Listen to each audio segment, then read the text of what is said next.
Hello, ઓમ નારાયણ, જય શ્રી કૃષ્ણ, જય સ્વામિનારાયણ. કેમ છો બધા? મજામાં? આઈ હોપ કે બધા મસ્ત મજાના હશો. તો આજે જો અમે અડદિયા અને ફાફડીને એવું બનાવવાનું છે, એટલે અમારા લાલભાઈ આવી ગયા છે બનાવવા માટે. છોટા બાબુ જો મીડો છે સેવડી ખાવા એને દાદાના રે. અમને ફોલી દો ને તો એવું છે. હાલો તો અમે આગળ ખાઈ લઈએ.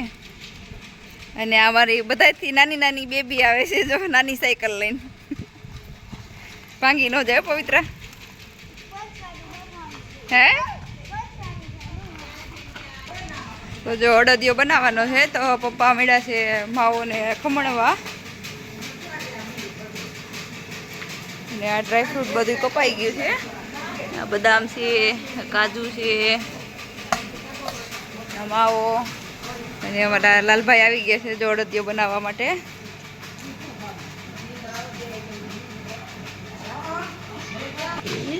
બાવકુભાઈને બોલાય, હિયો બાવકુભાઈને બોલાય. ચાલો ગાય ગાય દોવી છે ને. અને મમ્મીની જો અહીંયા દાળ મળ્યા છે બનાવવા. આટલી થઈ જાય અડદની દાળ.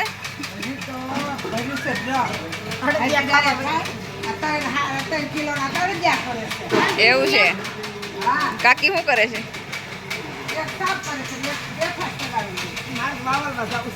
વાવલી આવો જાઓ. એમાં સાસુ ઘરે જ બધી હવે દાળ બનાવે. અડદની હોય, મગની હોય કે તુવેરની હોય.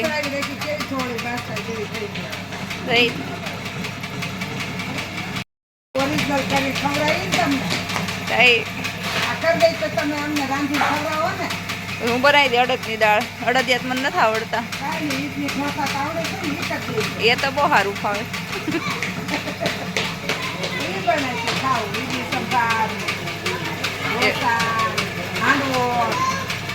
હાંડવો કાકીને ખાવો તો ને આપણે બનાવશું એક દિવસ. અત્યારે તો અડદિયા બનાવી નાખીએ. જો બકડીયું મૂકી દીધું છે મોટું બધું. તો જો લોટમાં હવે મોણ દઈ દીધું છે.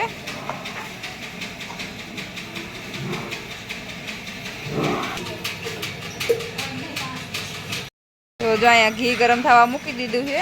એમાં પેલા ગુંદ કાઢી નાખવાનો છે.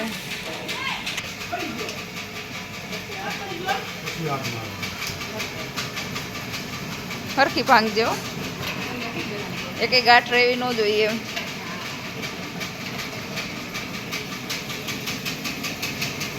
અને આ બાજુ તો દાસણી મૂકી દીધી છે.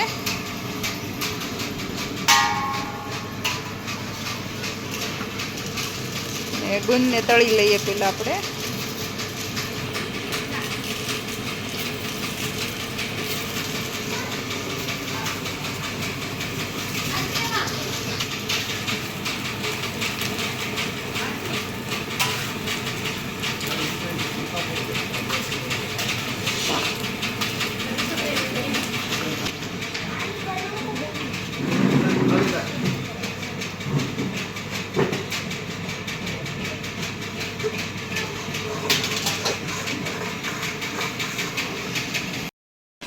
તો જો લોટ હવે શેકાવા મળ્યો છે.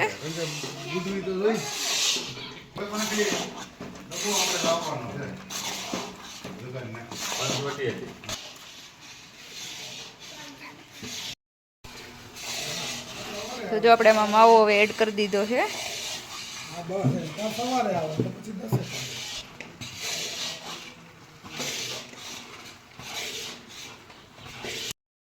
તો જો લોટ હવે શેકાઈ જવાની તૈયારીમાં છે. લાઇટ બ્રાઉન તો થઈ ગયો છે.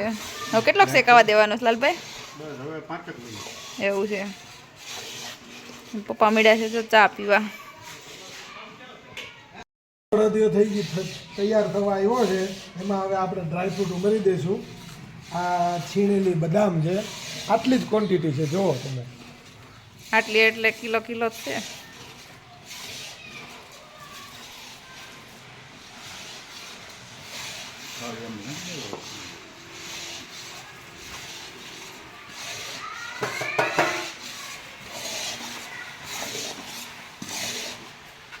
આ છે ટુકડા કાજુ.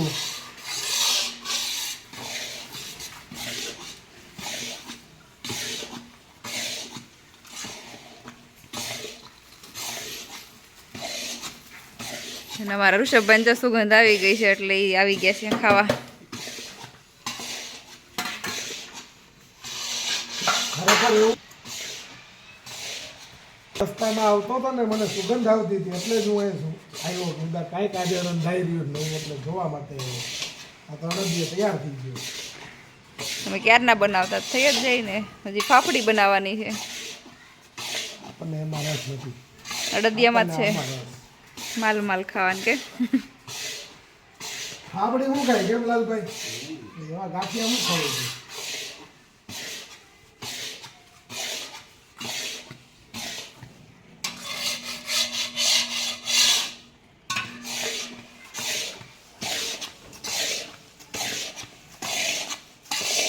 ब्रांड देने की है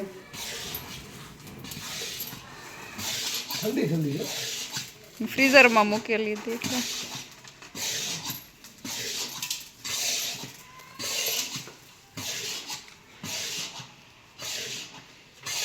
આમાં નાખવા દીધી હતી તમને, ખાવા થોડી દીધી હતી. કેમ જીસુ? જીસા તને અડદિયો ભાવે? હે હવે એમાં આપણે ચાસણી એડ કરી દીધી છે. તમે હલાવવાનું ચાલુ કરજો રાજન.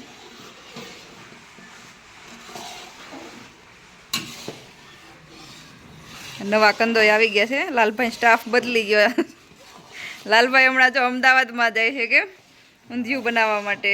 તો અમદાવાદી વાળા માટે ખાસ કહેવાનું કે અમારા લાલભાઈ આવે છે ત્યાં માટલા ઊંધિયું બનાવવા માટે. ખાસ કરીને તમે ઉત્તરાયણ પર જાજો લે. તો જો અમારો અડદિયો થઈ ગયો છે તૈયાર. હવે ઠંડો થઈ જાય એટલે આપણે એમાં ગુંદ એડ કરી દઈએ. તો અમારો અડદિયો તૈયાર થઈ ગયો. ત્યાં જો રાજનના ફ્રેન્ડ આવી ગયા છે. આ સ્કૂલ ફ્રેન્ડ છે એમના. જય શ્રી કૃષ્ણ. આ છે બાબરાના નામચીન વકીલ મિસ્ટર ઋષિ રૂપારેલિયા. એવું વકીલની પ્રોફેશનમાં બહુ મોટું નામ ધરાવે છે. એવું. અને આ એમના વાઈફ છે બીના ભાભી. કેમ છો? અમારો યુગભાઈ કેમ? તો જો હવે અડદિયો તૈયાર થઈ ગયો. હવે આપણે આમાં ફાફડી બનાવશું. તો જો હવે ફાફડી બનાવવા માંડ્યા છીએ.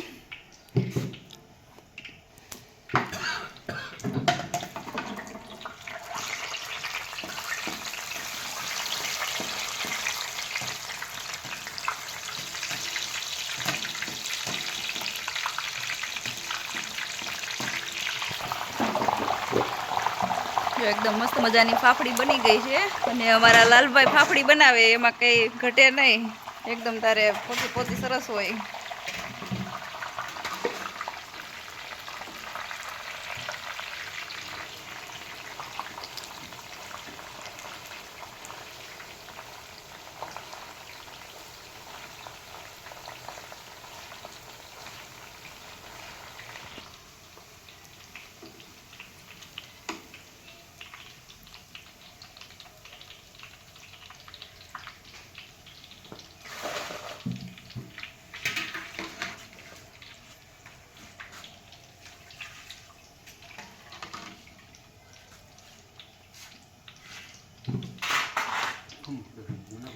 જો અમારી મસ્ત મજાની ફાફડી તૈયાર થઈ ગઈ છે. અને હજી તો ઘણી બધી પાડવાની બાકી છે.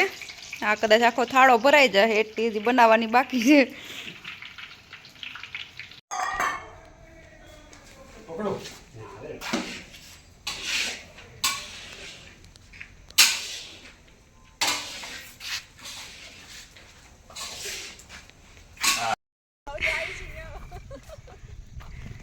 જો બધા મેળા છે સેવડી ખાવા. મજા આવે છે ને ઋષિભાઈ વાડીએ? એનો એક પ્રશ્ન છે. મેં શેરડી દીધી તોડીને. હા. અને ફોલી કે શેરડી ખારી લાગે, પણ શેરડીનું માંદળિયું ફેંકી દીધું ને ગઠોડો જાવતો તો પછી ખારો જ લાગે ને. એ તો એવું જ હોય ને. જામુન શોર્ટ પીતા એનો ટેસ્ટ ખારો મીઠાનો ટેસ્ટ. આમ નો જાંબુન ઓલું આમ હાલતું થયું ખેતરમાં. આમ આય દીકરા.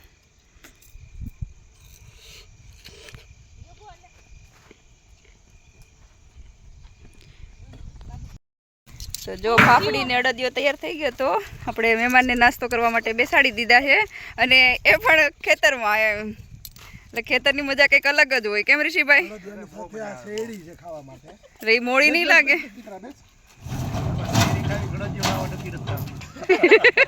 આ અડદિયા ખાવા માટે ચમચી વમચી કઈ અહીંયા તો જો મિત્રો આ જે અમારી દેશી વાડીની મોજ ગરમા ગરમ લાઈવ અડદિયો અને ઘરે બનાવેલી પાપડી સાથે શેરડી. કોમ્બિનેશન બધું સારું છે જો શેરડી ને કેવો છે અડદિયો ઋષિભાઈ? ખરેખર બહુ જોરદાર છે. એવું કદાચ અત્યારે આવો અડદિયો લાઈવ પાછો એ અત્યારે આવી વાડીમાં મજા આવી ગઈ? બહુ સુપર એમ. ને પાપડી એટલી મસ્ત છે. તો આવો સૌ કોઈ મિત્રો વાડીની મજા લેવા નાસ્તો કરવા માટે આવો બધા. તો અત્યારે હું આવી જાઉં ને?